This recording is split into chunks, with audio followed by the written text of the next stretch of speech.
So I'd like to thank you for letting me interview today. I love all your tricks, and I'm super excited to see your show too tonight. I'm glad we're doing it before. That way, Yeah. if I bomb now, you won't even know. Right now, you think I'm great. Yeah. Perfect. And so for the first part, can you please explain a little bit about yourself, for those who don't know who you are? Okay, I'm a Canadian comedy magician. I'm from Vancouver, Canada originally. I live in Toronto, Canada now. And I do magic, comedy, really physical stunts. I like to do a lot of my own stuff. I like to do a lot of stand-up, tell a lot of stories. So yeah, I've been doing this full time for 13 years. Nice. And so what got you interested into being a magician? Oh man, okay. I was 19, I had a really boring day job, and I was watching David Blaine on TV. I wasn't, though. I was actually watching Chris Angel, but I tell everybody it was David Blaine. So I'm watching Chris Angel on TV. I've seen Mind Freak a lot, and I was thinking, I had this boring day job. Some of these card tricks look cool and doable. So I went to a bookstore, bought a book, learned some card tricks, and I literally learned it to try and pick up girls at the bar. I'm like, this will help me meet women, and that is not really what happens, but I got really good at it, and I loved sort of being the center of attention in that way, and it was super fun. That's awesome. And so which attempt, since you've done it twice, I think, what attempt at fooling Penn and Teller was the most stressful? Oh, okay. The first attempt at fooling Penn and Teller when I did my sword and phone book trick was the most stressful because I had not been on TV much. I had one viral video or two viral videos at that point, and I got a bunch of TV stuff come in, so I didn't really know how to do it. The second attempt, I've been on TV dozens of times, and I had my own TV show. And ironically, I knew the second attempt wasn't going to fool them. I just knew that. And they're like, do you want to come and do this? You know it probably won't fool them. I'm like, I just think it's such a neat idea. So I was like, I have to do it. I think it's so cool. So it was definitely a cool trick too. I love watching that. Yeah, I thought it was just really fresh it's a fun idea. trick too, yeah. And so where is your favorite place that you've toured / performed before? I think I've toured a lot of places, and I think New Zealand really they really get my comedy. New Zealand and Australia really get what I do very well. But all over the States, the shows go great. I've had many good shows. It's hard to single anything out. But the Maritimes in Canada, so we're talking like Halifax, Charlottetown, Fredericton, all of those, the little tiny spot, far east Canada, that is my favorite shows. Yeah, that's awesome. And so you perform a variety of different types of tricks throughout your show. What is your favorite trick that you perform? My favorite trick is probably whatever the newest trick is I'm working on, because that's the one that really gets you on edge. You're kind of nervous for it, and that kind of feeling and pulling it off really makes me happy. So lately I've been doing this new thing you'll see tonight, where I literally give the audience this sealed thing and say, here, throw this on stage whenever you want. Is it the red flag trick? The red flag trick. I love that. Yeah, and I posted it the other day on Instagram or wherever, somewhere, but that's very new. Yeah. And I love it. It's not a hard trick to perform, but you don't know when they're going to throw it on stage. And that for me is ooh, what's going to happen? Yeah. I love that. Yeah, it's a fun trick from what I saw on the Instagram reel. And so how do you personally write script for the show? Because I know there's different methods that people use. Personally, I like to make a chart and then voice record how I'm going to say stuff. Yes. So what's your method? My method is basically that, very loosely at the beginning, and then immediately take it to a comedy club and just do a 5-minute spot and just try it and just see sort of what comes natural. I really figured out mostly by putting it on stage. So it's very loose, like you said, and then immediately get it on stage as fast as I can. That's awesome. And so what is something that surprised you about touring as a magician around America and Canada? The thing that surprised me the most about touring around US and Canada mostly was trying to figure out how to pack one case that carries it all and makes the most sense, and the case has to be less than 50 pounds, right? So just trying to make sure what fits. I stopped doing my phone book and sword trick because even if I had phone books, I can't bring 16 phone books. You know what I mean? What are you gonna do? So definitely trying to find what fits in one case. And I know that's an age-old question for magicians. So that was for me the biggest learning curve of how to make it make sense. Yeah, that's great. And so how do you deal with hecklers during a show? Depends on what kind of heckler it is. Sometimes I welcome it. So I've had very funny heckles before, and I've even had heckles so funny that they ended up as lines in my show, right? But other times I've just had drunk, obnoxious, jerks And those ones, I shut them down. Sometimes I bring them on stage to see if I give them a little shine. Maybe they'll just shut up after this. And other times I just have to, roast them back. Mostly ignore it. Just pretend you didn't hear it and move on. That's awesome. And so, have you ever dealt with doubt in your career? And if so, how did you overcome it? I doubt all the time. I'm always doubting where to put my energy. What's the best choice of your time? Like, should I focus more on cruise ships and corporate stuff and just make money? Or should I focus more on becoming more famous? Should I focus on Instagram and YouTube and make more videos? My biggest doubts are always where to put my attention. I never doubt what I'm doing though. Because I love what I'm doing. And I've had enough audiences and enough fans really get it.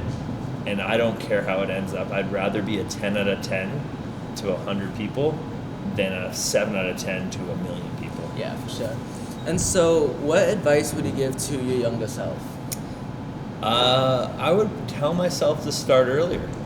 I didn't really start doing magic until I was 20. I didn't really start doing it on stage until I was 28. I was mostly doing close-up magic. I did a little bit, but I'd be start earlier, move. I spent half my year in Austin, Texas now, because that's a big comedy scene.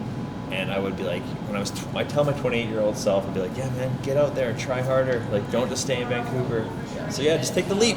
And so this next question kind of goes into the last one. Sure. What advice would you give to young performers who want to pursue a career in magic?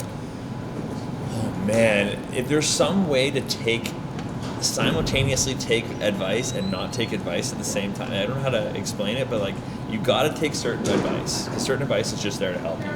And other advice, you have to just throw it away. You have to really understand what advice is pertinent and what advice you don't need, because you really just need to trust whatever is sort of inside you that makes you want to do something is what you should follow. So when I first started, I wanted to be Lance Burton. Literally, I wanted to wear a tux, have doves, fire, candlesticks. What? That is so far from what I do. And I told Lance that, and he was laughing. He couldn't believe that he was one of my idols, because we just look nothing alike. And I'm I don't know, man. Something about following your own path, which is such a cliche. But in there's a ton of great advice people will give you, and you have to take that advice. Yeah. You have to. Yeah, that's great. And so this next question, you kind of already answered it. Who are some of your biggest inspirations as magicians? David Blaine is a modern day Houdini himself. I've read everything I can get my hands on. Chris Angel for making magic popular, Lance Burton for being the first guy I ever saw do stage magic when I was 21. I went to Vegas and I sat there and I just couldn't believe what I was seeing. I loved it so much. Those guys all made me fall in love with magic in a real serious way. And then as soon as I found David Williamson, as soon as I saw Matt King, I was what? This can be funny. Harry Anderson, what is happening? All of those. Carrot Top? I thought I hated Carrot Top. Went to a show in Vegas. I've been 4 times. Carrot Top's one of the greatest things to ever happen in the world. And then top that off with all the comedians that inspired me. And now I'm fully Dane Cook.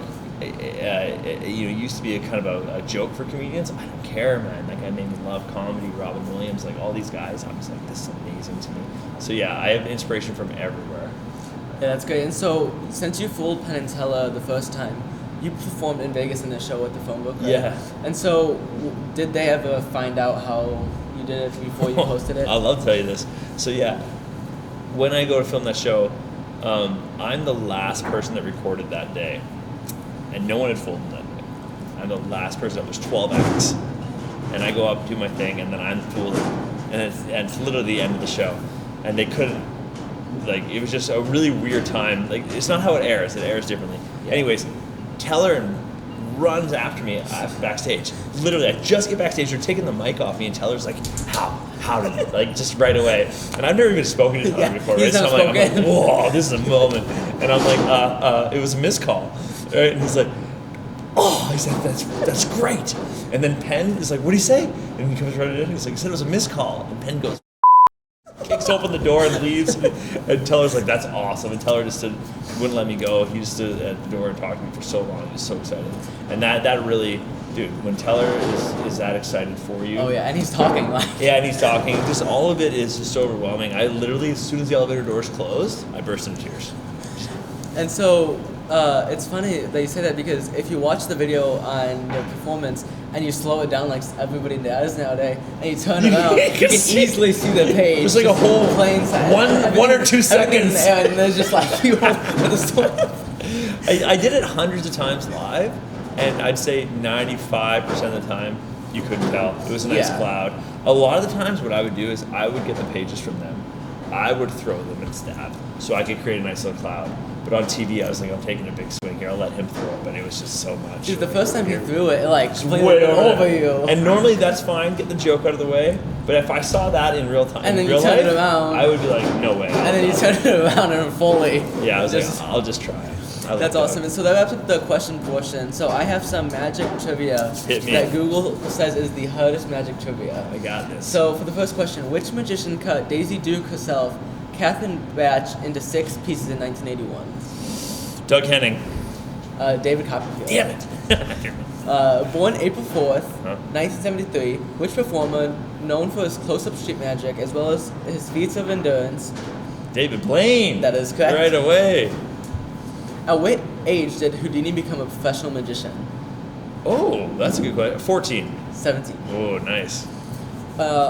Which very old trick that. involves moves like galloping, transportation, vanishes, and reappearances? What very old trick involves galloping, transportations, reappearance? What? Vanishing elephant. Cups and balls. The cups and balls. Wow! Couldn't be more wrong. The simplest trick ever. How many cards are used for the Asher twist? 5? 4. 4. Haven't done that trick in 10 years. By the time his TV show finished airing in 2010, which magician had appeared on more primetime TV than any other in the world? Chris Angel. That is correct. Wow. That's good. That's a cool stat for him. Dang. In the magical movie The Prestige, what does Angier's wife suggest his magician's stage name should be? Oh. God, I'm gonna be so mad when you tell me. You gotta tell me. I don't remember. The Great D'Anton. Yeah, I knew that one. Well, that's a good question. Today, I'd like to thank you for joining me, and for everyone else, catch him on tour. I will link his website below, and you can see him live in performance, which I am about to do in a couple hours. Yeah, and then let me tell you, it was amazing. oh yeah, definitely. This is actually filmed 2 days after. Yeah. We already saw it. Same theater, just complete. We just decided to stay the night, you know. Exactly. Because for this. Oh yeah, for sure. Thanks for having me. Appreciate it. Thank you.